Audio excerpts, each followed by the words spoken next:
You are listening to Life, the Universe, and Everything Else. Today on the show, holiday traditions from around the world.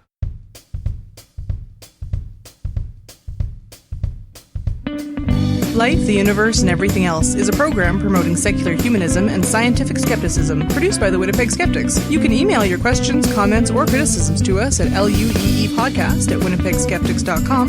Show notes, references, and relevant links can be found at lueepodcast.wordpress.com or at winnipegskeptics.com/blog.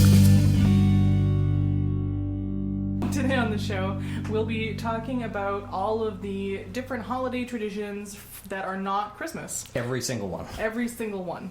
We have dedicated a lot of our December shows over the years to talking about different aspects of Christmas, and so this year we're branching out because we've kind of run out of things to talk about Christmas. Though I am surprised that we haven't done this yet, actually.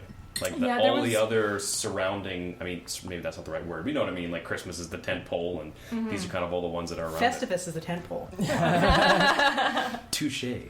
We did have a quiz one year where we talked about different holiday traditions, but the minor Christmases, if you will.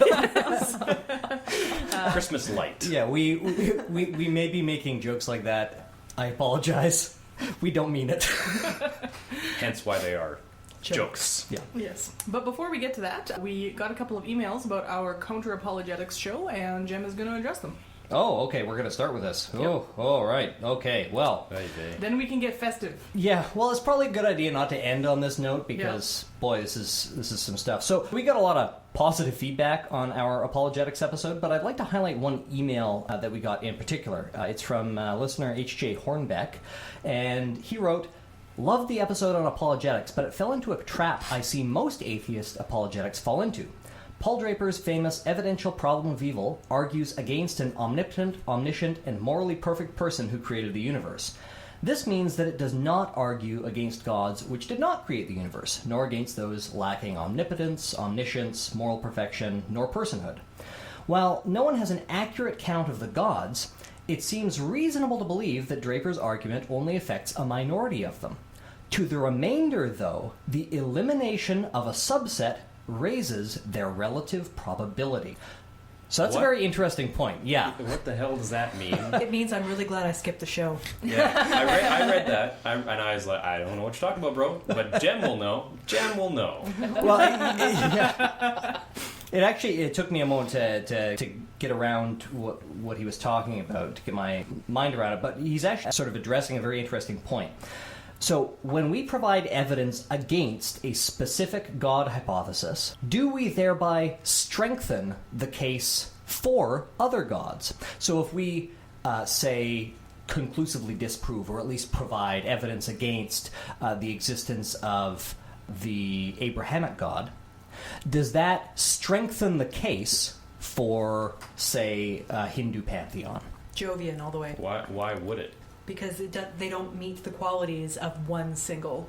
So let's get into the weeds here. Okay. I don't know how many listeners we're going to lose right at the top of this episode, Ashlyn. We promise it gets better. There's a quiz. Stick around. We're about to get to some fun. So obviously, but first, when we provide these counter evidences, we're providing rhetorical ammunition to people of other religious stripes to argue against the hypothesis in question. But more than that, are we actually increasing the probability of other God claims being true when we provide evidence against a God claim? And the answer actually seems to be yes. Although, spoiler alert, I don't think it's too worrisome. Okay, so my general approach to apologetics, and perhaps I was guilty of not articulating this very well in the last episode, is that the God hypothesis is superfluous. Well, many apologists bemoan atheists for not having any good arguments for atheism. Unless you're out there preaching hard atheism, the certainty that no gods exist, then the burden of proof lies on the apologist who's making the claim, right? Well, the counter-apologist can safely sit back and swat away the bad arguments. However, when we advance an argument against a particular formulation of God, whether it's Justin Schieber's problem of non-God objects or Draper's evidential problem of evil, as H.J. Hornbeck mentioned, when we advance an argument against a formulation of God or refute an argument in favor of a particular God, it does seem that this actually improves the argument in favor of gods that don't match this description.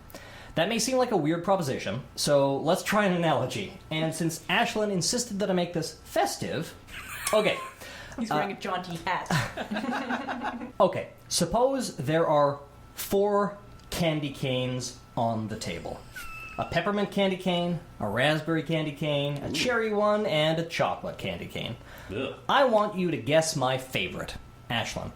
You're a very traditional person. I'm going to go with peppermint. Okay, and how do you feel about your chances? About 25%. Okay, Ian, why don't you Good. guess? Yes. I'm going to guess that you are a weirdo. The probability of which is 100%. And you're going to go with this weird chocolate candy cane, which may or may not exist. So, how confident do you feel? 33%. Okay. Now, what if I tell you that Ashlyn is wrong? That I'm not a peppermint person? Is this the whole 3 doors, one's a goat? It's actually, it does sound kind of like the Monty Hall problem. That's the one, yes. But this is distinct. So you don't have to worry about... The analogy is a little bit different because obviously nobody's coming down and telling us that these things are true or false. Nobody's opening those doors. But let's say we know for sure... Laura provides a convincing counter-argument that convinces you that Ashlyn is wrong about the peppermint. Does that increase your confidence in your choice?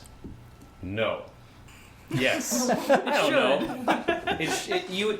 So my gut is telling me that, well, if I know that one of the things is off the table, it does increase my confidence in my answer only because it would appear as though I have a better chance of getting it right. So let's say... Through sheer chance. Right. But so I feel as though you're going to say, nope, sorry, that's wrong, asshole. No, I'm not. Because, okay. So you were 35% confident it was this, but probably some part of you was wondering if maybe it was peppermint, right? Of course. You must admit the possibility. And now that you know that that is not true, you can reallocate the likelihoods, right? Yes. Your prior was low, but now you can... Okay, let's try... Well, let's he try said 33%. a different analogy. Obviously, this isn't directly analogous to the God question because there are more than 4 possibilities. So let's continue. Suppose we're decorating the... Diwali tree? I don't know. We haven't done the segments yet. Is that the holiday with a tree? Anyway, we're going to decorate the tree, so I go and get my box of holiday ornaments. I bring out this box, and because this is a thought experiment, instead of just opening it, I say, this is my box of ornaments. I want you to guess what kinds of ornaments I have in it and what they look like. Also, I may not have any ornaments. Schrodinger's Christmas? So... You can see the general size and shape of the box, and you watched me carry it, so you have a little bit of information about what's going on, but not a whole lot. You all decide in your heads what kinds of ornaments you think I have. Then I ask Ashlyn to present her guess. She might say... Am I guessing amount, or...? Yeah, what kinds of ornaments? How many? 100 red Christmas balls. All right. I was thinking that she might guess I have a single lonely ornament that says Happy Newtonus on it. Anyway, I announce that her guess is false. Does that increase the likelihood that anyone else's guesses are correct? No. No, not when there's that many possibilities. I think the chances of other people's guesses being right when you have that many they might go up by like a teeny tiny fraction, but not any sort of significant amount. And that's really the issue, I think. So I see where you're getting at mathematically, it seems like it should, right? Because among all of the competing hypotheses, among all potential hypotheses about the shape and number and character of my Christmas ornaments, one has been eliminated. The analogy is complicated if we allow for the possibility that some guesses are less specific or allow them to be mutually exclusive. Or allow them not to be mutually exclusive. So there are at least 2 Christmas ornaments, or at least one of the ornaments is candy-striped. But the principle still seems to hold, namely that disproving claim X necessarily strengthens any claim that explicitly or implicitly includes X is false. So when I ask you to choose my favorite candy cane, your claim, because you can only have one favorite, because we're not 6, I guess. And your favorite color can't be rainbow, as Why mine was. Not? We're poly, honey. We don't count. I was gonna make something to that effect of that joke. So when I ask you to choose my favorite candy cane, implicitly one of them has to be true, and one of them being my favorite means the other ones are not my favorite. So implicitly, one choice being true means that the others are also false. So long as your claims are mutually exclusive, disproving one of them strengthens the case for the others. Okay. Now, I have to admit that I'm on a little bit shakier ground than usual when I'm presenting this case. Intuitively, it does seem to make sense, but I don't have a lot of experience combining philosophy and probability theory, so to bring it back around, a disproof of an omniscient, omnipotent, omnibenevolent God seems like it would slightly increase the relative likelihood of a God that doesn't meet those criteria. Disproving a creator God would slightly increase the relative likelihood of gods whose adherents don't claim that their God created the universe. But I don't think that this is particularly worrisome or worthy of that much further thought, unless, you like these sorts of metaphysical philosophies, in which case, go for it, man. The first reason I think is that any particular guess is still much more likely to be false than true. If we're going to play the relative probability game, there are always going to be a multitude of God-related hypotheses on the table, so while your share of relative probability might grow, it will never be more likely than not. If there are a million possibilities and we eliminate one, your odds are still 999,998 to 1 against. Second, as much as disproving one God increases the relative probability of another God claim being correct, it also increases the relative probability of the no gods hypothesis being correct. And in some cases, for some mathematical reasons that I'm not going to get into because we'd all be bored to tears, it More might so. more so. It might increase the strength of the atheist claim even more. Third, the burden of proof still lies with the people making the claim for the existence of a specific god. Although, of course, it would also lie with those who would claim certainty that no gods exist. We are not in the habit of assuming things are true without evidence. And examining and refuting claims can be rewarding and fun in and of itself. I'll link to a post by Raymond Bradley on infidels.org that H.J. Hornbeck was kind enough to link us to, which discusses some of these ideas in more detail. But now, I think that our listeners may be well and truly tired of metaphysical philosophy.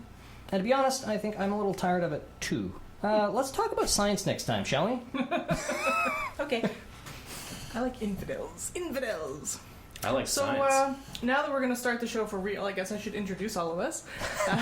So, my name is Ashlyn Noble, and I'll be your host this evening. And with us today, we have Lauren Bailey, Hi. Laura Creek-Newman, Hello there. Jem Newman, Yeah, I'm the guy who's been rambling on this whole time. and for his last show with us for now, we have Ian James. That's me. It's sad, isn't it? So hopefully he'll be back in town in 3 years or so and get back on this crazy ride if we're still doing this thing. If you guys aren't on national television by then, I'm going to be We very can disappointed. teleconference him potatoes. in. You can do shows from out there. No, I think we've decided to not... Make no promises. Yeah. Yeah. Or maybe I'll guest. I'll be one of those people who records a sexy voiceover for one of the shows. Yes. Excellent. Good. We'll hold you to that. Okay. So, we're going to go around the table, and we've each chosen a non-Christmas holiday to talk about. Do we have any volunteers to go first? I haven't selected a... I'll go first. Awesome. I'll go first because I think mine is probably the shortest because it was basically invented in 1966. I think Jem, his story goes back to what year, Jem? What's the on your chronology? What's the farthest back date? Oh, it's uncertain. Oh. Sorry. How far does yours go back, Jem? Well before the 8th century, well before we had good recorded history in the It's really Germanic old. regions. So. There you go. Well, then I will start with Kwanzaa. Kwanzaa is one of those ones that I've always heard about because I think that it's more entertaining as you see it on TV shows and stuff like that. You see it on Futurama all the time. They talk about Kwanzaa. And this is by no means an insult to anybody who actually celebrates Kwanzaa, but it does seem like it's more prevalent than it is if you were to believe what goes on TV. But an estimate that I got from Wikipedia says that I think 1.6% of at least the United States, actually celebrates Kwanzaa. So Kwanzaa was basically invented in 1966 during sort of I'll use their word on Wikipedia just because I don't want to be, I'm using their word of the sort of Black Power movement as not necessarily an alternative to Christmas, but at least something that they can claim as their own. It was created by, and there's going to be a lot of Swahili names and terminology in this, so I apologize for butchering every single one of them. Maluna Karenga created Kwanzaa in 1965 to specifically be an African American holiday. And it is usually celebrated alongside Christmas as sort of an extra, because it actually takes place traditionally after Christmas time, the 26th to the 1st. And the main tenets of which are the 7, as they call it, communitarian African philosophies. Do you want me to try to pronounce them? Yeah, I think the idea being that they're the 7 principles of African heritage. They each have African, or Swahili, I should say, Swahili names. Would you want me to try to pronounce them just for fun? Sure. I mean, and there are English translations of each of them, right? There is, yeah. Okay. There's the word, and then of course what it means, and then a small write-up as to what they mean by it. It's basically 7 sort of philosophies. Umoja, which means unity, to strive for and maintain unity in the family, community, nation, and race. Kujichagulia, which means self-determination, to define ourselves, name ourselves, create ourselves, and to speak for ourselves. Ujima, collective work and responsibility, to build and maintain our community together, make our brothers and sisters' problems our problems, and to solve them together. Ujama, cooperative economics, to build and maintain our own stores, shops, and other businesses to profit from them together. Naya, to make our collective vacation to building and developing our community in order to restore our people to their traditional greatness. Kumba, creativity, to do always as much as we can in the way that we can in order to leave our community more beautiful and beneficial than we inherited it.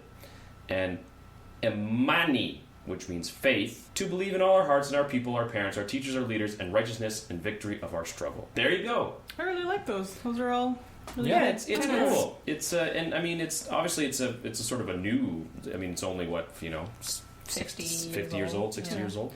And even though one of them is faith, it's not actually like faith in a higher power. It's let's have faith in ourselves. And that one was pronounced right because a friend of mine's niece is named after them. Oh, really? That tenet of... Oh, that's very cool. Yeah, as opposed to the other ones you said. Well, those ones I don't know, right. but that one I do know. That one for sure. Yes. Yes, my cousin Umoja. I've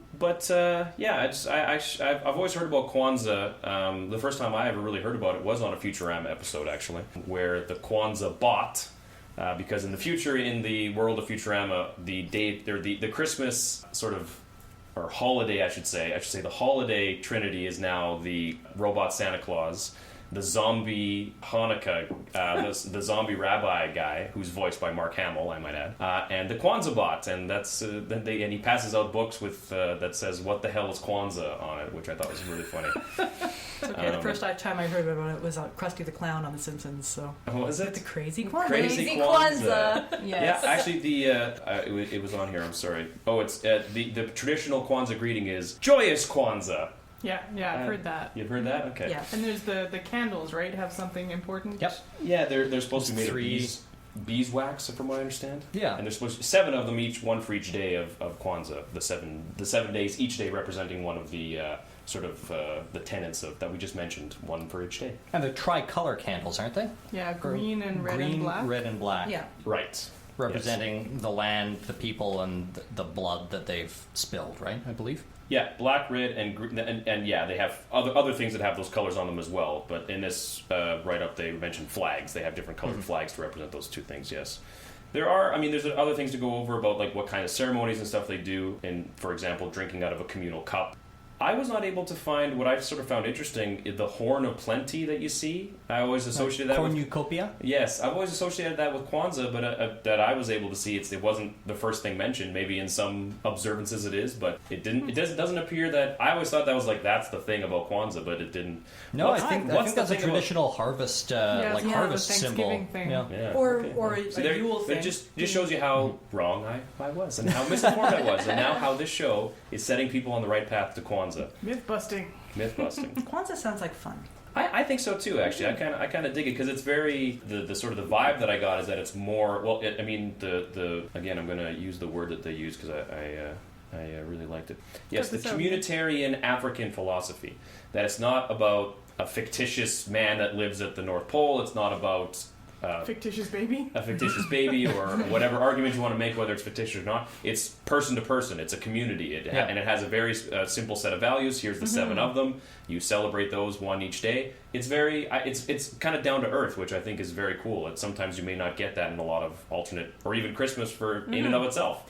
Can be very out there and weird. So I do very much enjoy it. It sounds very, again, I'll use the word communitarian, which is nice because a lot of the focus, at least in the kind of Christmas tradition, has become about giving gifts and what will I get and giving people these things. And it's not about, it doesn't sound like Kwanzaa is about me, it's about us and spending time together and building us as a community. And I like that.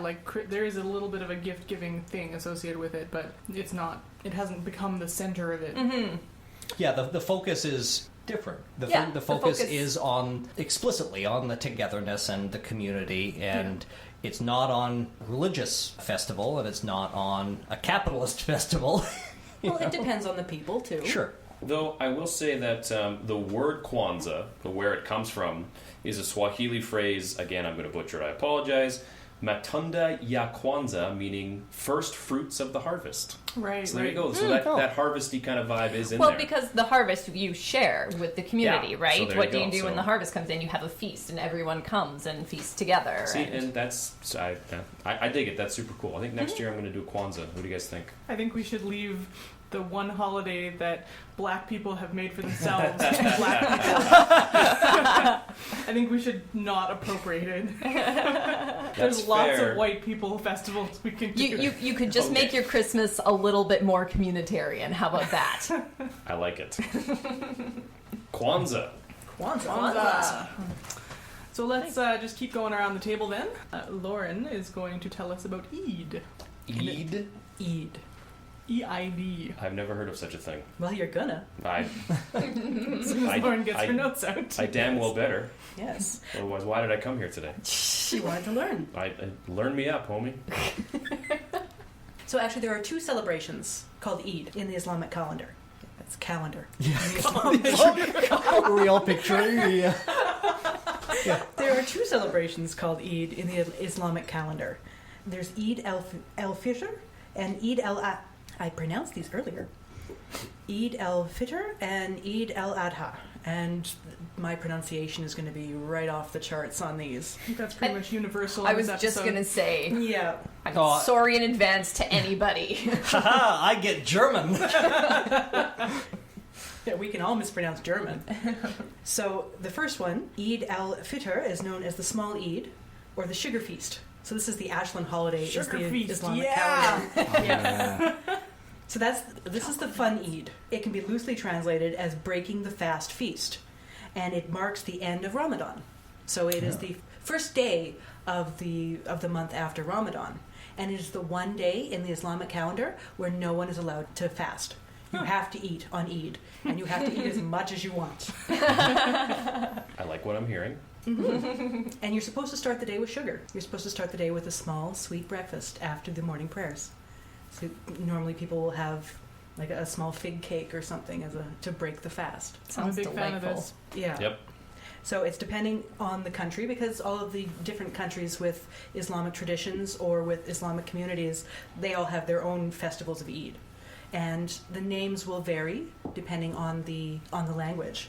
But depending on the country and denomination of Islam, the Eid celebration will last between 1 and 3 days of eating and feasting and festivals, and it will include different eating. I was gonna do that, but I'm like, no, I'm just gonna keep going. This is spelled E-I-D, not E-A-T. And they include different feasts, prayers, and traditions. There's generally a get up really early in the morning before sunrise, do some prayers, and then start feasting and merrymaking. There's also obligatory acts of charity. So it is a festival where you are to give. Essentially, it's a day to celebrate, to eat, to forgive your differences, give gifts, and to show happiness to everyone around you. Nice. Thought I'd put a little segue. So Eid al-Fitr follows Ramadan directly, like the morning after, and it follows the Islamic lunar calendar. It occurs approximately 11 days earlier each year due to the differences between the Islamic calendar and the Gregorian. So this year it's not what we would call a traditional winter festival because it occurred on July 17, 2015. Yeah. So that's when Christmas was. Well, excuse me, that's when Eid was. So, but the same principles that we're going to see in all of these different cultural celebrations still applied, whether it's in high summer or the middle of winter. So we've got kindness, charity, gratitude, all of those. And presumably the solar calendar is much less important when you're living in some parts of the world than in others, Yeah. right? Yeah, in the belt. Yeah. Yeah. When you're living Equator? yes, when you're living equatorially. Yeah. Good yes, word. If you're living equatorially, the lunar calendar might be a bit of a better fit for celebrations. Yes. So, Eid al-Adha is a sacrifice feast. Eid actually means solemn feast. So, Oh, okay. Adha is sacrifice. And this is the one that I'd read some amazing articles on that we're going to link in the show notes. It honors Abraham and his willingness to sacrifice his son to Allah. And so, from there, it marks the end of the annual Hajj to Mecca. So it's celebrated right after they come down off the mountain for the Hajj. Okay. And it's celebrated with prayer, rituals, and feasting. Is it only celebrated like in the Mecca area with the Hajj, or is it No. celebrated around the world as well? Yeah, everybody Yeah. celebrates the Hajj, but you're not at Mecca. You Right. should Even do it if you once in don't your get to lifetime. go, you can still celebrate. Eid. Yeah, you can Okay. still have a big sacrifice and feast. And where does it fall in the lunar year as it relates to the other Eid? Well, this year it was on September 24. Oh, okay. So it's just a few couple months later. Yeah, it's a couple months later. I'm not really up on the Islamic calendar. But it's generally after Ramadan and Yeah, and it's a that. couple months after Ramadan. Okay. But again, Neat. it's that 11-day step back each year. Yeah. So it falls on the same day, but in a Because different calendar. Strangely enough, no, not strange at all, the revolution of the Earth around the Sun and the revolution of the Moon around the Earth are not directly related to each other. They and totally so, match up. and so breaking up, trying to break up like a year into months is A little different. not something that works very well. So what marks this Eid apart from the other Eid is the sacrifice. As we talked about, it's to celebrate the sacrifice of Abraham, and some say Isaac, some say Ishmael. Yeah. They aren't sure which son was actually sacrificed, whether it was the son of Hagar. Well, Well, Almost neither of them were sacrificed. actually sacrificed, Well, but yeah. okay, It was meant to be. I am looking to it from the celebratory of the Well, tradition. no. Yeah. Like in the story. No, oh, yeah. they Well, I were- know that. Yeah, they did Okay. the Yeah. livestock instead, right? Psych! Yeah. God's Totally like, don't just have kidding, to- guys. I can't Put believe the you fell knife for down, that. dude, swear. So, Oh boy. it's the sacrifice of halal animals. There's a giant sacrifice. So there's cows and camels and goats and sheep, depending on the region, whatever your meat of choice is. So these animals have to meet certain quality and age standards, and they have to be acceptable for the sacrifice. But many must make it because generally about 100 million animals slaughtered over the first 2 days of a 4-day festival. Yeah. Wow. I was reading actually about this in a book that I read recently called Maximum City, Bombay Lost and Found, which is an excellent book. But that reading about that made me sort of sick to my stomach, actually. The article that I'm going to link to is about the celebration in Karachi, and I'm going to talk a little bit about that. So, did they eat them? Yes, the meat is divided into 3 parts. And again, this is the traditional. It's if you're poor and you need the whole animal, they're not going to say divide it into 3 parts. But Right. the traditional division is a third for your household, so your common family, another third for your extended family and friends, so you swap meat. Swap meat at the swap meet, and then the final third goes to the poor. Okay. Because the tradition of the greater Eid is nobody goes hungry. It's a 4-day festival where everyone is taken care of. And as I was talking about Karachi in Pakistan, which is the 2nd largest city in the world by population, and Eid is on steroids. The animals aren't. Because they have to meet specific ideas, but the festival itself there's a market in the middle of town that is open almost all hours, and it takes on an aura of a slaughterhouse carnival. Oh yeah. And it's like the streets are running and you see the bones pile up in the backyards and everywhere. Yeah, just blood, mud everywhere. It's kind of freaky. And so the richest families are vying for these huge sacrificial bowls called sibi, or it might be S-I-B-I. Again, I'm not really up on it. And so some of these bowls in the last year's festival, they could go for huge prices, what equates to about $14,000 US. Wow. And in Karachi, in the city, the minimum wage is about $100 per month. Yeah. But so you want to be the family that has like the biggest, fanciest sacrifice? Yeah. It's a matter It's a status symbol. It's a status symbol. It's a matter of pride. People will either buy these animals at market, because the market's set up for a couple of weeks beforehand, showing off these bulls or these camels or these exotic animals that they can bring in, and people will put them in their front yard saying, look at what I will be sacrificing for Eid. And people will walk up and down the streets and look at what other people are, you know how you look at Christmas So lights? I was going to say, it's like the Christmas displays, but animals. Yeah. Okay. Lovely. Well, it's a different way to look at it. It's plenty. That's true. Yeah. It's your meat's getting sacrificed too. That is also true. Yeah, Except it's like that factory you on can make it. Marion. You can make an argument about the relative suffering that might occur when animals are slaughtered in various ways. I don't think that it's important that we get into that. However. No, I'm just reminding everybody there they weren't born in styrofoam. Yep. But so the hides of these sacrificial animals, they're also highly prized enough that there's a black market. Oh, wow. Eid in Karachi there's some corruption to it. Both Eids, well, and there's same the world over. But these hides, there's gangs that go around stealing them because people give them as donations for the poor, and then people steal them from the mosques and the like, and they hold people up for it. And there's a lot of not so good, but it's part of the culture that they've built around this slaughterhouse carnival. As I was saying earlier, with the calendar switching up, Eid in 2015 was started celebrating on September 24. So it moves on the calendar. Mm-hmm. Yes. But I mean, at its core, it's still a festival where you have food and you give food away. Yeah. It's a festival of plenty and a festival of loving your neighbors, and there's two of them. Mm-hmm. I think for it's sweets, actually one's for meats. interesting how, because it moves, it's never actually like a harvest celebration or anything where you, because normally you would have a celebration of slaughtering animals at a specific time of season or whatever, and this is not so much. No. Kind Yeah, it's I guess you have to provide for them as you're growing them. I think they have to be at least 4 years old. Okay. So it's also showing that you've been able to raise this. Well, originally showing that you were able to raise this animal. Mm-hmm. Cool. Nice. With different Eids. So, continuing around the table, we have Laura. All right.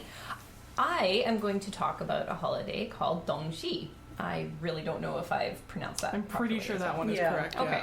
This is a winter solstice festival that's celebrated in China, Taiwan, and in some overseas Chinese communities as well. And this was a new one for me. I had not heard of this.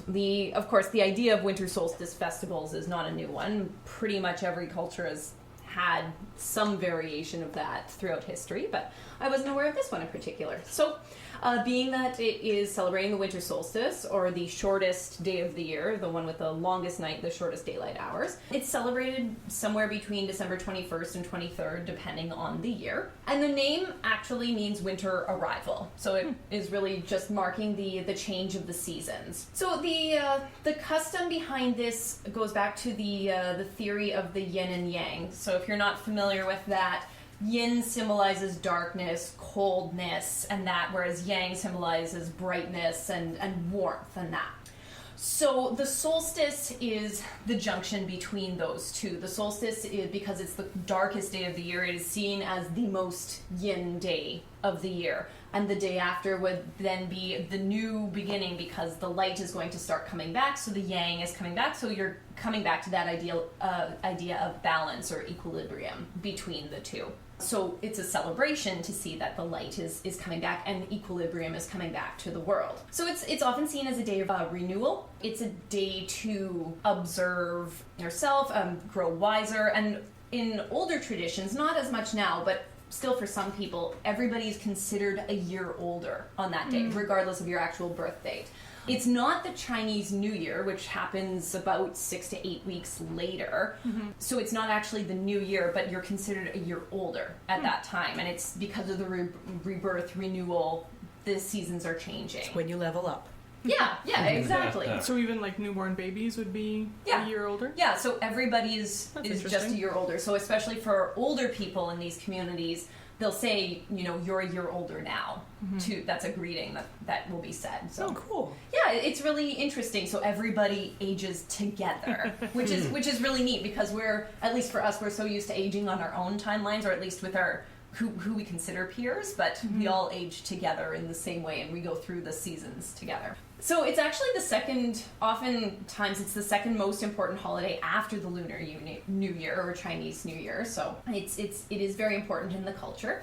In some parts of China, particularly the southern parts, not only was it the change of season, but it was also marking the end of the harvest, because in southern parts of China it has a milder climate, and so that would be the time of year where the harvest would be done, the outside work would be done, and it was marking the beginning of the coldest months to come. So it was sort of like a Thanksgiving. In some circles they consider it like the Thanksgiving in the Chinese community. But coldest is relative. Coldest is relative, We yes. say from Winnipeg. Right, but it would still be, the date is late December, and so January to March. I mean, typically those are pretty cold times for us here as well. So, but yeah, if you're still harvesting in December, you're doing way better than Winnipeg. So the way that this is celebrated is really, it's seen as a time for family reunion. So it's celebrated generally by a big meal. People don't really get the day off. It's not like a national holiday, but people do try to leave work early, and they all go home with their families, extended or not, and you have a big meal together. And that's how you celebrate. I sense a trend in these. Yes. It's not a feast per se, but it's just a time to go home, and it's not like our Christmas where you go out and sing carols in the streets and things like that. It's a time to go home and spend time with your loved ones and think about the year to come and the year that has passed and that. So it's a little bit more solemn, but still a joyous occasion. Joyous Kwanzaa. So there are traditional foods that are eaten during Dongji. And it depends on what part of China or whether you're in Taiwan or not. So in the north part of China, you will eat dumplings. And that is what you eat on Dongji. Always good. Always good, right? Who I doesn't can love get behind dough a stuffed with stuff? Yes. I love dough stuffed with stuff. So this tradition apparently dates back to the Han Dynasty in China, which started about 200 BC until about 280. And it's credited to a doctor at the time named Zhang Zhongjing, who is purported to be the inventor of dumplings. And apparently he invented these things because he saw poor children in the street with frostbitten ears and fingers, and he thought this will help keep them warm. So he made them and handed out these hot dumplings to poor people. And That's so a good doctor. That's a good doctor. And so then the tradition is stuck, and so it's very much the thing that you do. You go home and you eat dumplings. So that's in the north part of China. If you're in the south, you typically will eat a dish called tang yuan. And what it is these balls made of rice flour that are sometimes stuffed with usually sweet fillings, and they're in a sweet broth, they call it. So it's basically these sweet little pastry balls floating in a sugar syrup. So sweet dumplings. Sweet dumplings, yeah, basically. They're not always stuffed, and again, it depends on where you are, but yeah, that's the idea. And it's this very particular kind of dish. It's only served at that time. And one of the reasons that dish is served is because the tang yuan sounds like the word for reunion. And so they're very similar words, so you serve the dish that means reunion. That's sweet. Do you guys remember when turtles were only available at Christmas time? Yeah. Yes. I miss those days. It sounds like a non sequitur, but just because this is the dish that they have only at that one time of the year, it's like turtles should only be available during Christmas. And Damn it! mini eggs at Easter. Yeah. No, Yeah. I appreciate that mini eggs are available all the time. Oh, mini eggs are the worst. This tradition reminds me very much of a Ukrainian tradition that we do in my family. It's a dish that you serve on Christmas Eve. It's called kutsya, and basically it's cooked wheat berries, and it's served in a broth of honey and water with a little bit of salt for flavor and sometimes poppy seeds. It sounds weird. It's amazing. It is so good, but you only serve it. Nope. You guys, come on. I'm there. No, it's so good. I'm there. It's so good. It's like a warm You're wrong, breakfast Laura, cereal, sorry. I'm glad basically. you like it. Anyway, it Warm just Breakfast reminds me cereal of is that. also gross. So back to actual dongji. I will Okay. fight you over oatmeal. You can have all the oatmeal. Okay, so back to that. No, it's important you like it, Ashlyn. Laura is on track. Trying not to let us distract her. I'm the one who keeps us on track, according to our listeners. Oh my god! You listeners are so wrong. It's all Laura. With her hand motions. It's And her true. glares. It's a true story. Admit it, Newman. You know I'm right. Okay, can I finish now? Yes. Okay, so now if you're in Taiwan, a traditional dish is called a 9-layer cake. And so this is not the kind of cake that we're thinking of Damn. around the table here. What it is that the same rice dough that is used to make those balls in Taiwan, instead of made into those balls, it's shaped into little cakes in the shapes of animals, the types of animals that you would find on the Chinese zodiac calendar. So like sheep and goats and oxen and things like Dragons. that. No dragons though. But I know I'm a sheep was dragon. definitely on that list. I'm not all of them. Anyway, so it's shaped into those different animals. The ones that are easy to make into those shapes. Exactly. Have you ever seen a dragon cake? I haven't. Yeah, I have. I can show you pictures. Yeah, yeah. cookie cutters. So the reason this is called a 9-layer cake is because all these individual cakes are stacked on different layers of steaming baskets, and it's usually 9 layers high, and so it is a cake in that sense. So you would eat that dish, and some families will also eat the tangwan as well. So really this holiday is a little bit more solemn, but very much a time to spend with family, and you eat a lot of starchy, sometimes sweet foods. And it's a time of renewal and rebirth and looking forward to the brighter days ahead. My sister loves it. She lives in Nanning, and she lives in a compound with a bunch of other English-speaking teachers, and they all get together and do the celebration together. It's their big Nanning family that they do every year. Nice! She says it's one of the things she looks forward to because she can learn the traditional cooking and everything. so. Yeah, that would be really neat to do. Yeah, so sounds like a nice holiday. They all do. They do. They all Yeah, do. let's just celebrate them all. Take a couple Constant months off. celebration. Now you're talking. That would be fun. All right. Okay. Well, I'm actually going to skip Jem and take the next turn. Whoa. Because I don't want to do my holiday and then the quiz that we have coming up. That'll be too much of me talking. So I'll have Okay. Jem break it up with his enormous discussion of Yule. Now, to be fair, Yule is mostly an historical holiday. Yes. So And I I definitely get into the told history you a to pick little one bit. that was currently being celebrated. Anyway, neo-pagans celebrate it, okay? that's true. Although it's not really. When I went through my woo period, I celebrated it. Okay. Well, there you go. So I'm going to be talking about the Festival of Lights, and if you know anything about different non-Christmas holiday celebrations, you might be wondering which one. The Yeah. answer is both. Oh. The first one that I'm going to talk about is Diwali or Diwali, and I think I'm going to stick with Diwali because the alternate name for it is Deepavali, so I'm pretty sure it's supposed to be a V sound. And this is celebrated, it's an ancient Hindu festival, and it's celebrated with lots and lots and lots of lights. Lights everywhere. There are special lanterns that they light and put in their houses, and it's sort of the biggest big celebration that is celebrated. The main thing sort of leading up to Diwali is that people will clean and renovate and decorate their homes. Like, this is a big deal. And it's also a huge shopping season. So people will go out and buy, you don't have to, but you should wear like new clothes. Everybody in the family needs new clothes. And even things like cars and jewelry is very popular to buy at this time of year. There are 5 days in the celebration, and each one of them has sort of a different significance. It starts 2 days before the main celebration and ends 2 days after, and then so Neat. the big celebration is in the middle.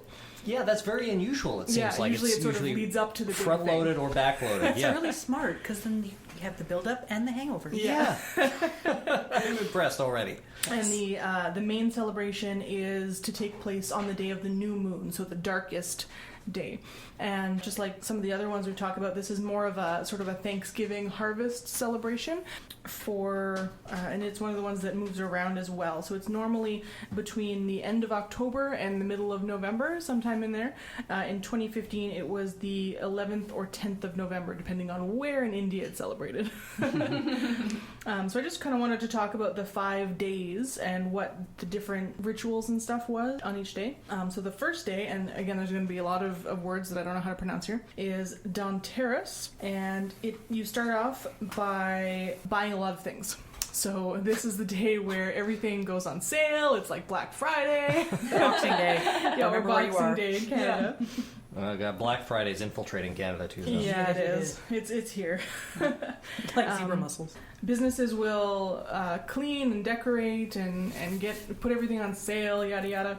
And women and girls will create rangoli, which are those really cool sort of mosaic-looking dealios that they make with colored flour and colored sand, and they're in like geometric patterns or fancy peacocks or whatever. And so those are placed at entrances or in the walkways of homes, which sounds really awful because I wouldn't want to step on them and they would be in the way.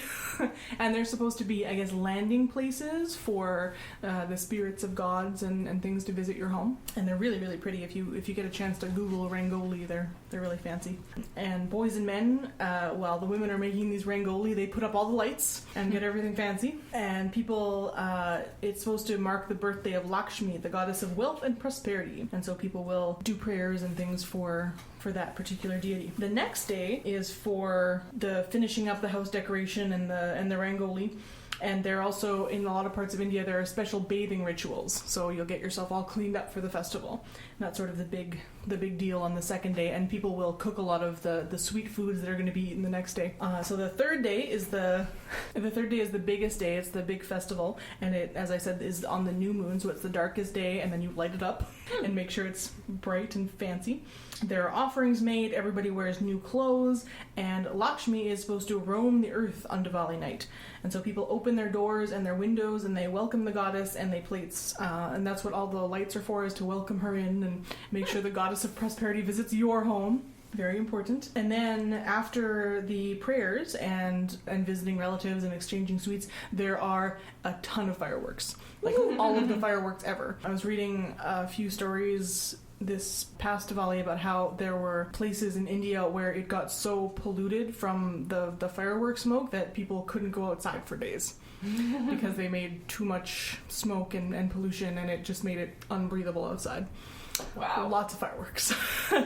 So they'll give the children like little bottle caps and bottle rockets and pop caps and everything, and then the big boys get to play with the giant rockets and fireworks and stuff. And again, it's kind of a gendered thing, as the men get to set off the fireworks. And so after that, on the day after Diwali, you're nursing your hangover or whatever, it celebrates the love and mutual devotion between wife and husband. And apparently it's sort of like an anniversary would be here. Okay. So people will go out to a nice dinner with their spouse, and traditionally people would have gone with their spouse and visited maybe the bride's family. And so that was a day of sort of reunion with the bride's family, because usually they would live closer to the groom's family. But now it's sort of more just let's hang out and be all lovey-dovey. And then the final day is called Bhai Dooj. And it is celebrated by the sister-brother relationship. So Don't mix those ones up. so brothers and sisters, don't mix up day 4 and 5. Yeah. They will get together and celebrate their bonds and bring their families closer, and sometimes there'll be big extended family visits, and there's lots of sweets. Again, there's sweet food and starchy food. So I seem to dominate a lot of these conversations. Yes. Celebration in my mouth. Yeah. Something that I thought was really nice too is that it also is a sort of a celebration of peace. One of the traditions that has cropped up is that at the Indian-Pakistan border, the Indian forces will approach the Pakistani forces and offer traditional Indian sweets, and so now they've come to expect it, and the Pakistani forces will return the goodwill with an assortment of Pakistani sweets. So That's kind of nice, yeah, you know? yeah. International delicious feast giving. Wonder if we can get like North and South Korea on the same. Yeah.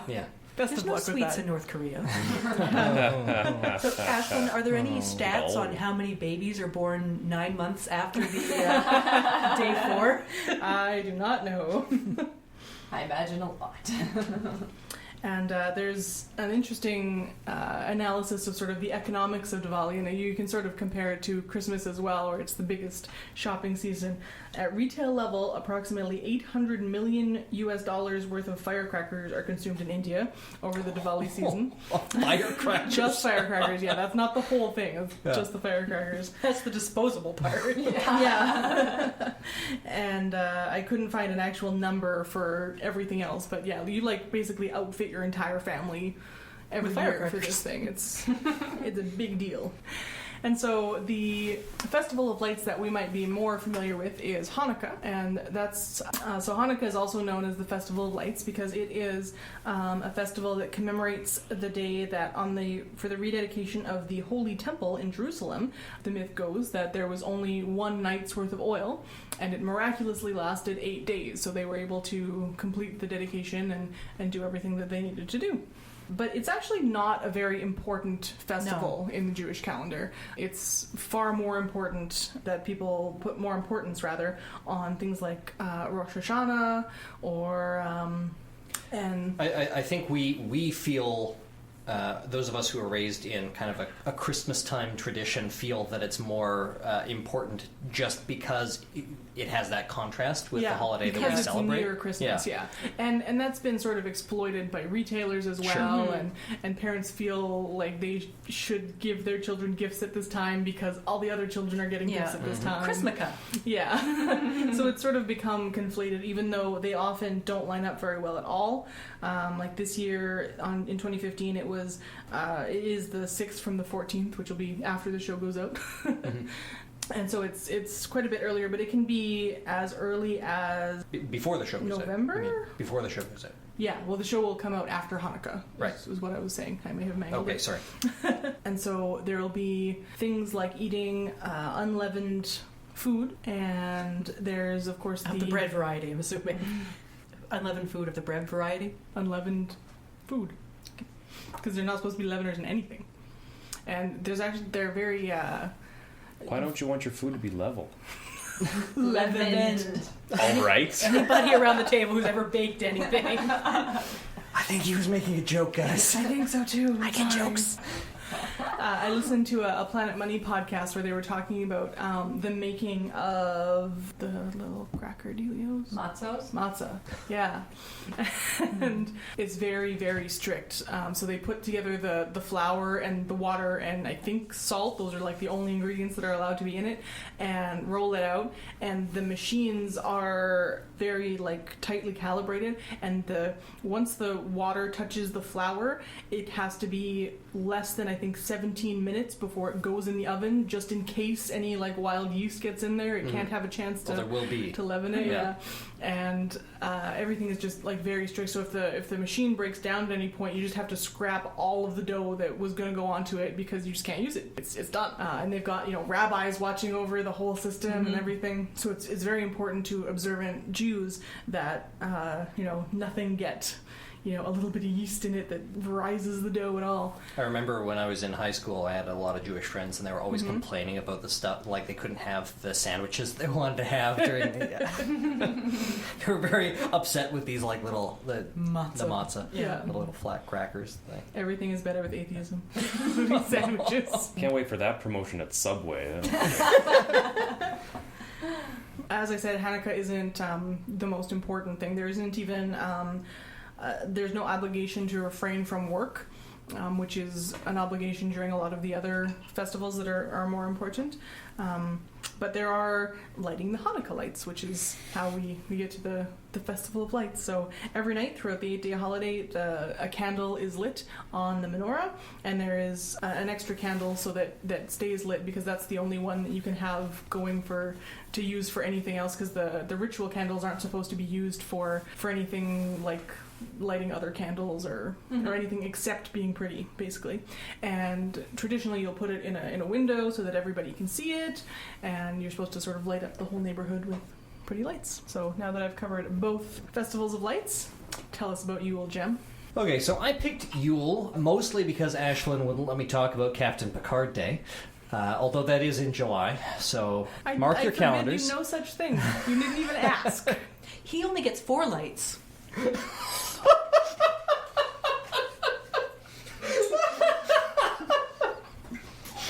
Lauren, don't encourage him. Come on. I don't understand the joke.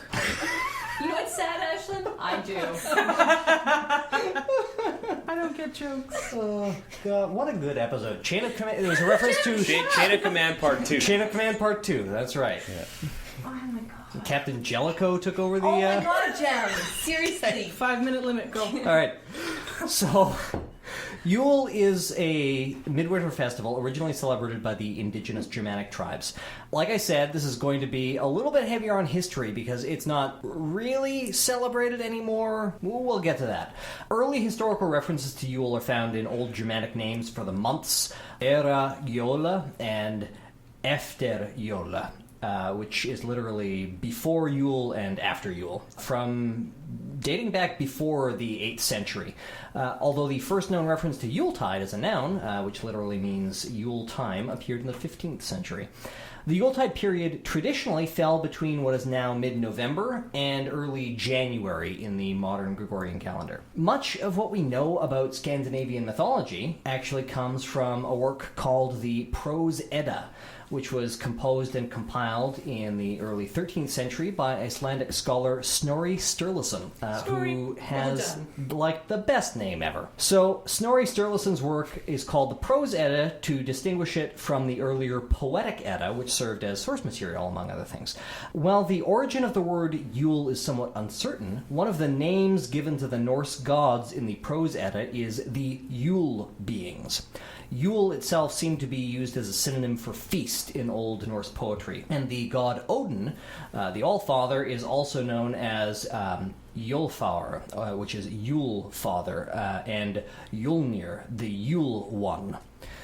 According to 8th century English historian Bede, Modrenicht, or the Night of the Mothers, was observed on what is now Christmas Eve. Although the details of Modrenicht are unclear, it may have been a fertility celebration, and some scholars contend that it was part of the Yuletide celebrations related to the matron cult of the Western Germanic peoples. Yule has been linked to supernatural activity, such as sightings of Draugar, I don't know how you pronounce that. Draugar, which are undead revenants that walk the earth. And it's also been linked to the Wild Hunt, a ghostly procession in the winter sky that is a feature of folklore throughout Europe. The makeup of the Wild Hunt varies by region, including King Arthur in northern France, not England, though, because King Arthur has nothing to do with England. I don't know why we're talking about England. It also includes a bunch of condemned cowboys in that terrible song Ghost Riders in the Sky. But in Germany and Scandinavia... I'm going to have to interrupt you there, Jim. That is not a terrible song. That is an awesome worst song. Oh, Have boy. you not heard Fred Penner sing? I have heard... Oh, God, I hate that version the most. I will jump across this table and slap the beard off your face. Are we back to dissing Fred Penner? Yeah, that was so 2 episodes ago or whatever. So in Germany and Scandinavia, the Wild Hunt is often referred to as Odin's Hunt, or the Ride of the Asgard. In Scandinavian folklore, the hunt itself was rarely seen, but the approach of Odin's Hunt could be identified by the braying of his dogs, while the rest of the forest grew silent. The hunt foretold change in weather or coming war and unrest. The hunt was feared, and in some parts of Sweden, there actually is a tradition of carrying both bread and steel when going to church for Yule services. If one met a rider with a broad-brimmed hat, one should throw the piece of steel in front of oneself and, hit the dirt. But if one met his dogs instead, you throw the piece of bread. I don't know why dogs are interested in bread. You'd think maybe a leg of lamb or something. If the cartoons have you believe anything, it's sausage links all together. Yeah. Unfortunately, much of what we know about the Wild Hunt comes from 19th century German folklorist Jacob Grimm. Does that name sound familiar to anybody? Yeah. He had a brother named Wilhelm. Yeah. And many of the tales related to the Wild Hunt are post-medieval, so it's unclear how much, if any, of this folklore actually dates back to original pre-Christian Yule celebrations. Yeah, probably very little. But What about the headless hunt? over the past few hundred years, Yule has become sort of synonymous with Christmas in much of the English-speaking world. According to Snorri Sturluson's Saga of Hakon the Good, the Feast of Yule was celebrated for 3 nights, beginning Midwinter Night, the winter solstice. King Hakon I of Norway had converted to Christianity during his time in the court of English King Aethelstan. Well, Hakon the Good apparently hid his Christian convictions upon his return to Norway, he undertook the Christianization of the pagan peoples of his homeland, passing a law establishing that Yule was to be celebrated at the time that Christmas was celebrated by Christians, the date of which had been established many centuries earlier. According to Snorri Sturluson, God, that's a great name, Hakon decreed that at that time, everyone was to have ale for the celebration with a measure of grain, or else pay fines, and had to keep the holiday while the ale lasted. So what exactly... I'm sorry to interrupt. You had to drink, or you'd be fined? Yeah. Yeah, basically. My people have some excellent traditions. I was going to say, that's not a good tradition for you, Jim, but... So let's talk about what the celebrations actually entailed. I'll quote from the Saga of Hakon the Good. It was ancient custom that when sacrifice was to be made, all farmers were to come to the heathen temple and bring along with them the food they needed while the feast lasted. At this feast, all were to take part in the drinking of ale.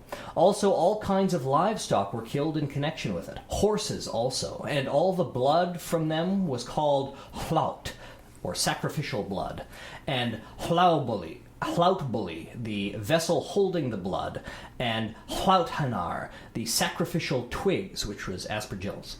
These were fashioned like sprinklers, and with them were to be smeared all over with blood the pedestals of the idols and also the walls of the temple within and without. And likewise, the men present were to be sprinkled with blood. It sounds like a really messy holiday. Yeah, you think Eid was messy? No, it's got nothing on Yule. But the meat of the animals was to be boiled and served as food at the banquet. Boiled meats is a Germanic... It's actually... I mean, speaking as a vegetarian, I've actually done the boiled meats, and they're really good once you get them past a certain point. No. You have to boil them until they're terrible, and then keep boiling them, and then they get amazing. And they actually, there are places in the sagas where there's a visitor in town, and they apologize that they had to roast the meat because they didn't have time. They didn't have time to boil it. And it was considered inferior to roast it rather than to boil it. Interesting. If you want to talk about Viking-era cookery, we can have a show on that, because that's my jam. So, literally. Fires were to be lighted, to continue the quotation, Sorry. in the middle of the temple floor, and kettles hung over them. The sacrificial beaker was to be borne around the fire, and he who made the feast and the chieftain was to bless the beaker as well as all the sacrificial meat. So on Yule, the gods were toasted. The first toast was drunk to Odin for victory and power to the king. The second to Njoror and Freyr for good harvest and peace. And the third toast was drunk to the king himself. And finally, toasts were addressed to the memory of the departed. So if I mention Yule, what's the first thing that comes to mind? Log. Yep. For a lot of people, the one thing they associated with Yule is the Yule log. While the origin of the log tradition is unclear, some historians believe that it also dates back to pre-Christian traditions. So in 1725, English historian Henry Bourne wrote, "Our forefathers, when the common devious of eve were over, and night was come on, were wont to light up candles of an uncommon size, which were called Christmas candles, and to lay a log of wood upon the fire, which they termed a Yule log, or Christmas block. These were to illuminate the house and turn night into day, which custom in some measure is still kept up in the northern parts. It hath in all probability been derived from the Saxons, for Bede tells us that this very night was observed in this land before by the heathen Saxons. They began, says he, their year on the 8th of calends of January, which is now our Christmas day, and the very night before, which is now holy to us, was by them called Modrenicht, or the Night of the Mothers. The Yule clog, therefore, hath probably been a part of those ceremonies which were performed that nights. It seems to have been used as an emblem of the return of the sun and the lengthening of the days."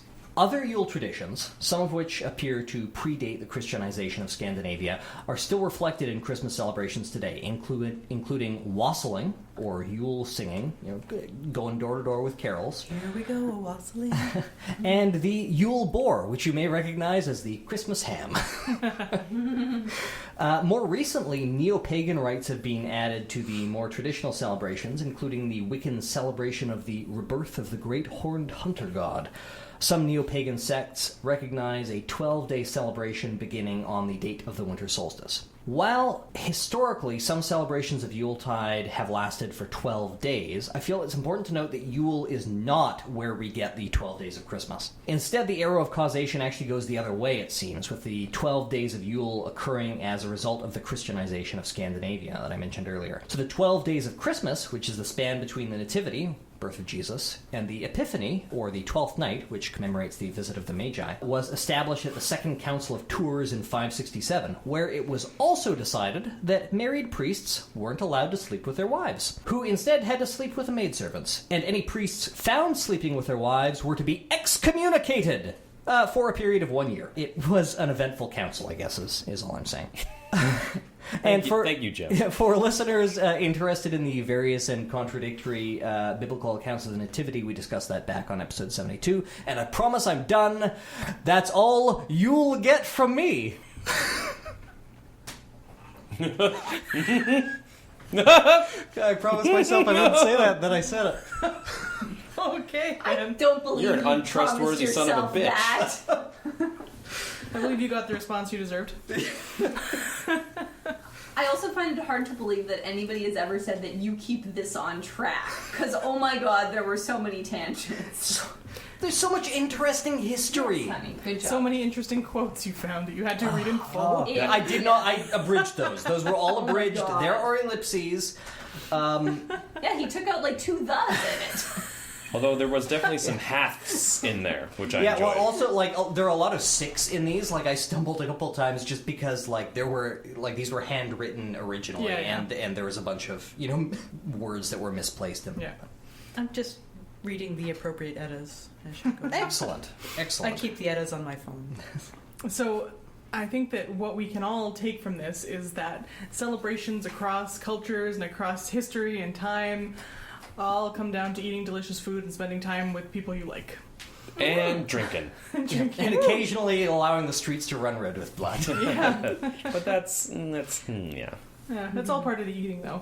Yeah. No, that's Yeah. good. The lesson to take away is to enjoy whatever celebration you have and allow it to bring us all closer and And you know what? I really like having you guys around. yay. Thanks for coming over and recording this lovely holiday episode. Aw. Because, you know, you're my community. Yay. Yeah. You're And very all of our sweet, Jim. listeners are our community. Yeah. Get In me an some extended mead, way. would you? Do you have any ale on you that we can drink? I didn't bring any mead, but I've got a new one. Delicious mead. Apple cider mead. So, Oh as is my. traditional, as we have made our own traditions, as you know, so many families and cultures have over the year, we're going to end our holiday show with a quiz. Woohoo! Hey. And this time Jem gets to play because I made the quiz. Excellent. I'm the reigning champion, but that's probably not going to stand. So, because we were talking about all kinds of celebrations across history, I decided to make today's quiz all about modern holidays. So these are all holidays that have been made up in the last 50 years or so. Okay, so what are the rules here? How are we playing? It is a multiple choice quiz. Okay. There are 6 questions. I'll start with a different person and go around the table. You tell me what you think the answer is. Everybody will get a chance at getting first and going last, and I don't know, there's only 4 of you, so I don't know, one of you gets not the best chances at it, but we'll figure it out. There are 4 answers for each one, so you have a 25% guess. Right. All right. First question. Pancha Ganapti was created in 1985 as a Hindu alternative to Western December holidays like Christmas. There are 5 days, each of which is spent focusing on a different spiritual discipline, or sadhana. Which of these is not one of the 5 sadhanas? 1. Creating a vibration of love and harmony among immediate family members. 2. Creating a vibration of love and harmony among business associates. 3. Creating a vibration of love and harmony among animals and pets. 4. Creating a vibration of love and harmony among neighbors and relatives. Ian, which one is not one of the sadhanas? 3. Creating a vibration of love and harmony among animals and pets. Lauren, Business associates. business associates. 2. Laura, I'm gonna go pets. pets. And Jem. I'm also going to have to go pets. Pets and animals. Animals and pets is the correct choice. I didn't think. I thought we all had to choose a different one. No. Okay. Pick whichever one you think is correct. I apologize if I did not make that clear, but That's it is okay. a I'm quiz. just being a sore loser. All right, question 2.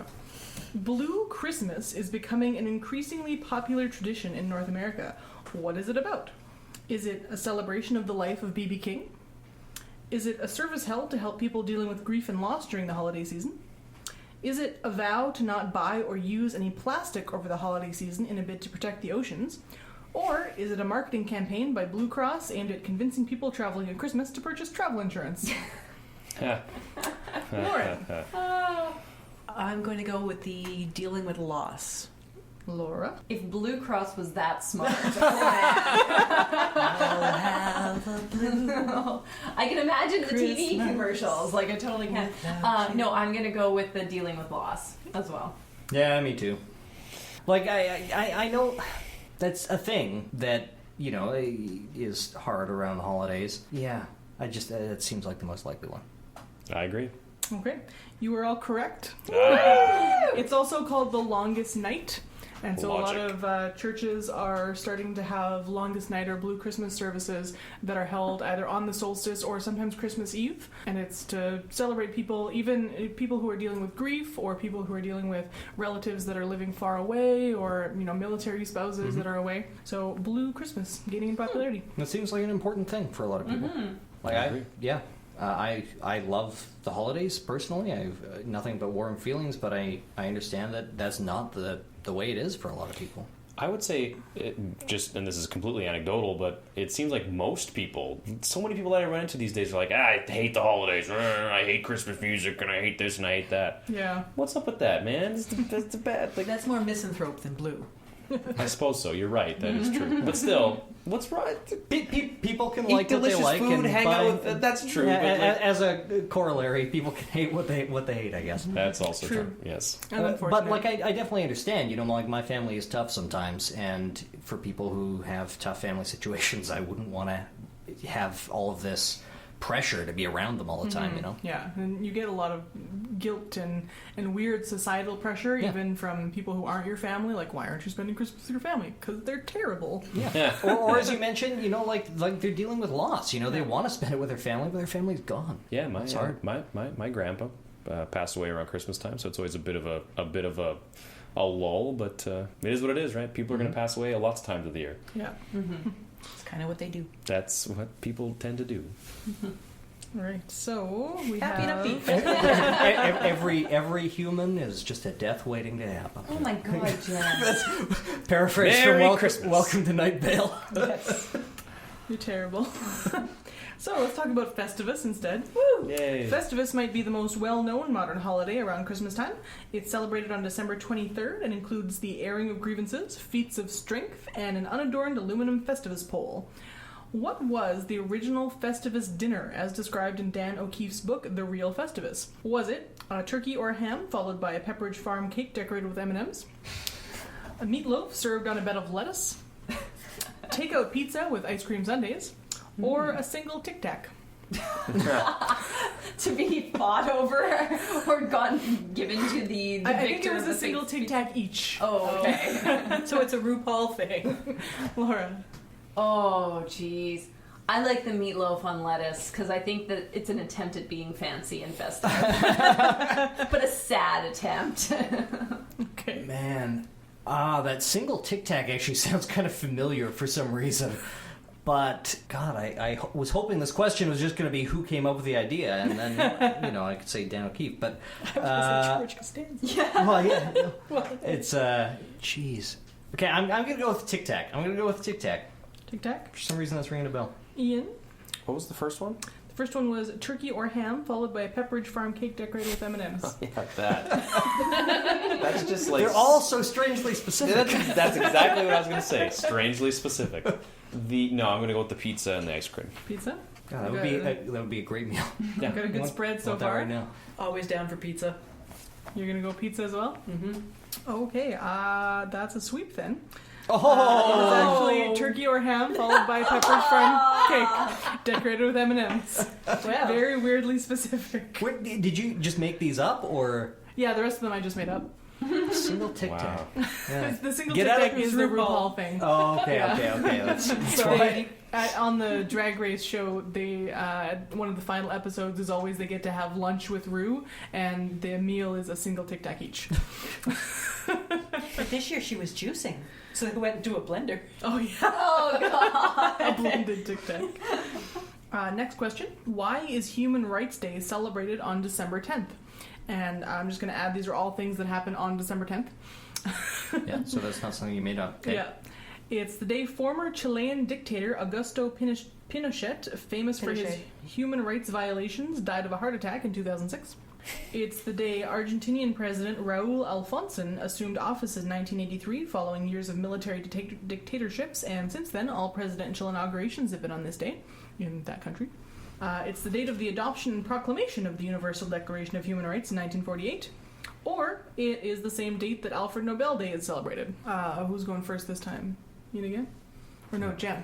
Yeah, do Jam. Is it Jam me? first. I think it's No. Jem first. Jam first. Jam first. Jam first. It's I can't imagine it's Alfred Nobel Day. Celebrate the inventor of dynamite on Human Rights Day. That's kind of weird. Dynamite yeah, and human celebrating the death of somebody on Human Rights Day also seems like kind of a weird choice. A horrible you know? dictator, Yeah, though. even so though.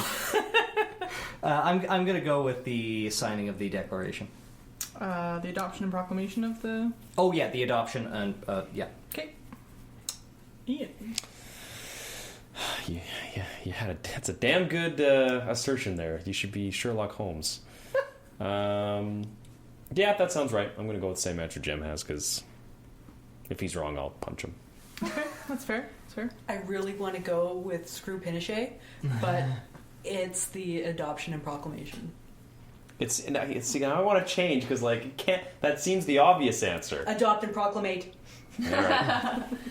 Yeah, I'm going to go with that too. I like the other answers, but I think that particularly Western and European cultures are not aware enough of the rest of the world to know that those kinds of things have happened, so I don't trust them to actually do that. So I think...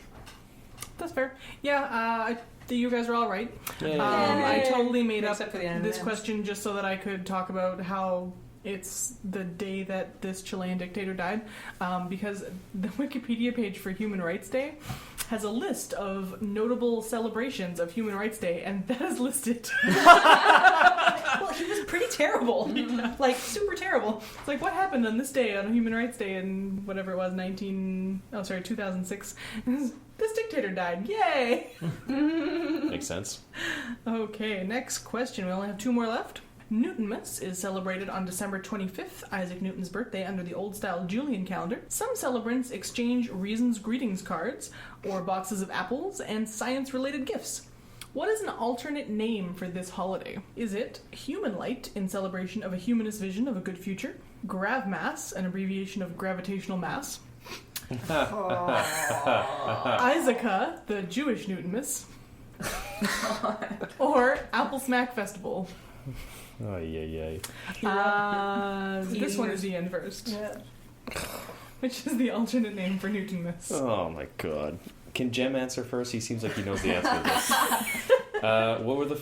Just quickly go. Yeah, Human Light, Gravmass, Isaaca, or Apple Smack Festival. I'm going to go with Apple Smack Festival, obviously. I'm really waffling between Humanmas and Gravmas, or Human Light. Yeah. Human Light and Human Gravmass. Yeah. I'm going to have to go with Gravmas, knowing my people's propensity for puns. That's hard to say. I don't have a pop I filter. so- really Apple want Smack. Apple Smack, what is it, festival to be true, but I know it's not. It's totally going to be Gravmass because it's totally pretentious enough. Good answer. I picked it just as a side note, just because I Oh want yeah, that no, to be true. I totally Yeah. want it to be true. Apple though. Smack. Apple Happy Smack. Apple Happy Smack. Apple Smack. I'm gonna go with Human Light whatever, because I feel like humanists and atheists, as much as I am one, tend to just take other people's holidays and try to turn them into something else instead of coming up with their own things. That's totally fair. Human Light is an actual thing that some people try and celebrate, but is not an alternate name for Newtonmas. Okay.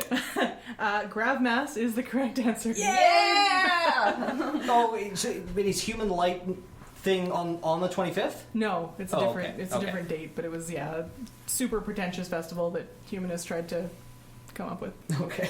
All right, so let's add up the points so far. Bright Fest. There's one question left. Yeah, there's one question left, so I So want to who see what we're got at. this one?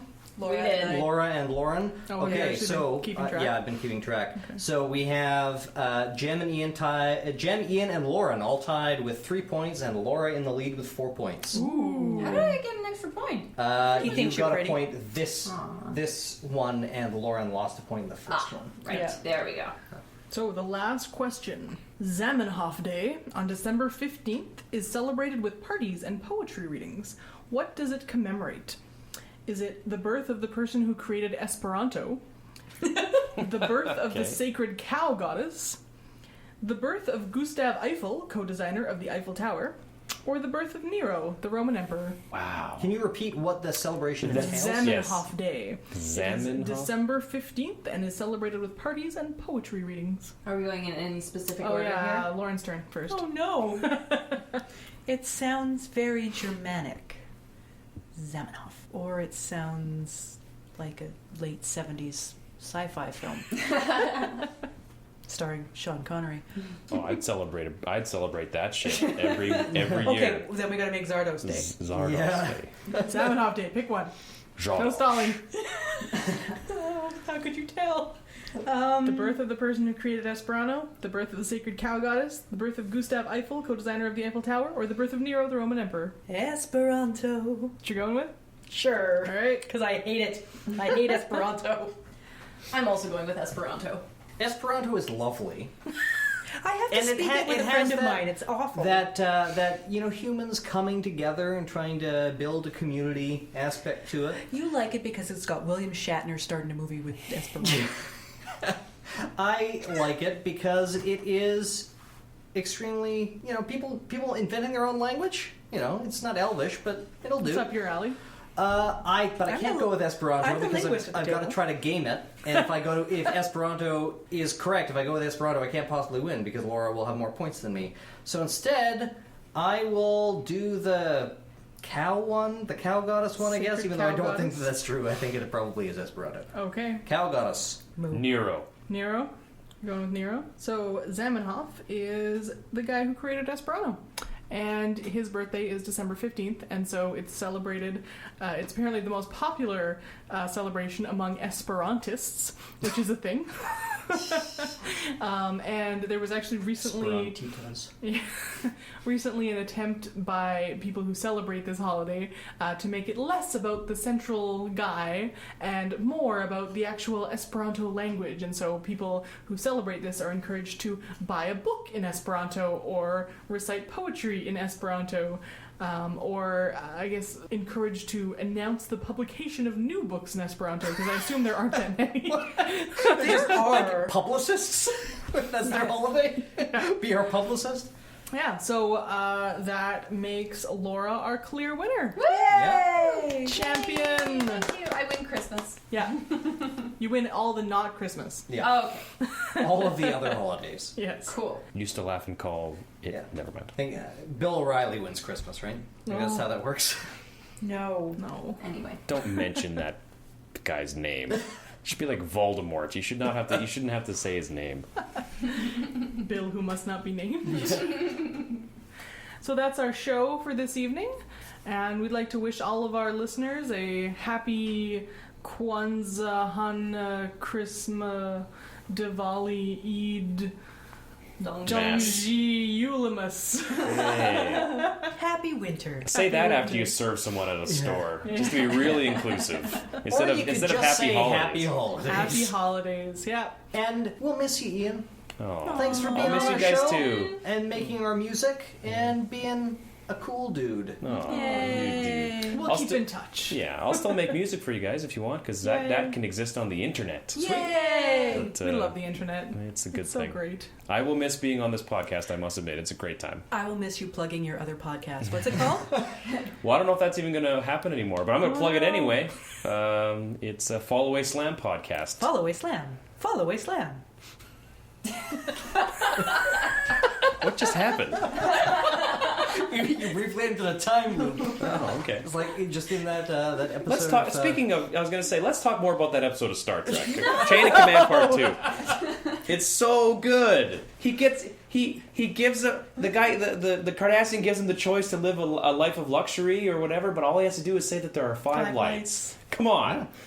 And there's that shot over top of the lights down on Picard. So good. Yeah, and Great that's episode. that speech that he gives at the end where he's talking. He's like, for a moment, I did see 5 lights. Yeah, he's talking to Troy. Hey, at the Jem, end. can you tell our listeners how they can donate to us? Because Ian's leaving us and we need equipment. Yeah, we do need equipment. So there's a sale on right now where maybe we could buy equipment for us to record for only $300, maybe. Okay. But you can go to lueepodcast.wordpress.com and click on the donate link on the sidebar on the left-hand side there, and that would really help us out. We would definitely appreciate that. How long is the sale on for? I don't know. We don't have very long, so we need your donations ASAP. You can call it your holiday. And if you can't donate, I understand that not everybody can afford, and not everybody wants to support their podcast monetarily, and that's fine. One of the things you could do is leave us a Christmas present or a Yuletide gift or a Diwali firecracker of a review on iTunes. Don't leave us firecrackers, please. Just leave us a review on iTunes. The equivalent That's of the gift that keeps on giving. Yes, because we In- would in like to terms get of more our visitors rankings. and more listeners, and we can do that by getting more reviews because it bumps us up in the fancy iTunes lists. Can I Yep. threaten to read Esperanto poetry if they don't? Because I got some queued up. Well, let's wait until they have a chance. Okay. Does anybody have any other announcements or special requests of our listeners? No. We'll see you in the new year. Yeah, have a happy holiday if you celebrate a holiday. And if you can't have a happy holiday, don't feel obliged. That's okay too. Sometimes you can't be happy, and Continue doing that. whatever Yeah. you want to do. Do what you gotta do. listeners. Be safe, and we'll see you in the new year. Yeah. Yeah. Yay! What's the show topic for the new year? Let's give them a Oh reason boy. to tune in. Does Jem have one picked Yeah, out yet? I was thinking about talking about intelligence in non-human animals. Ah, yes, that was a listener request. Ooh, Should interesting. be good. Damn it. I'm going to be here. You can listen. It'll be like a new experience. I listen to the podcasts, but it'll be sad. It'll be one of those, Bittersweet. Yeah. We'll have to shout out to you. All right. Every damn episode better Yeah. have a shout out to me in Esperanto. Thanks for listening, everybody, and have a great night. Good night. Happy holidays. You've been listening to Life, the Universe, and Everything Else. If you have any questions or comments, or you'd like to suggest a topic for the show, send us an email at lueepodcast@winnipegskeptics.com. If you want to show your support, give us a review on iTunes or Stitcher. Follow us on Twitter or Facebook, or just share the show with a friend. Our music is produced by the very talented Ian James, who also edited this episode.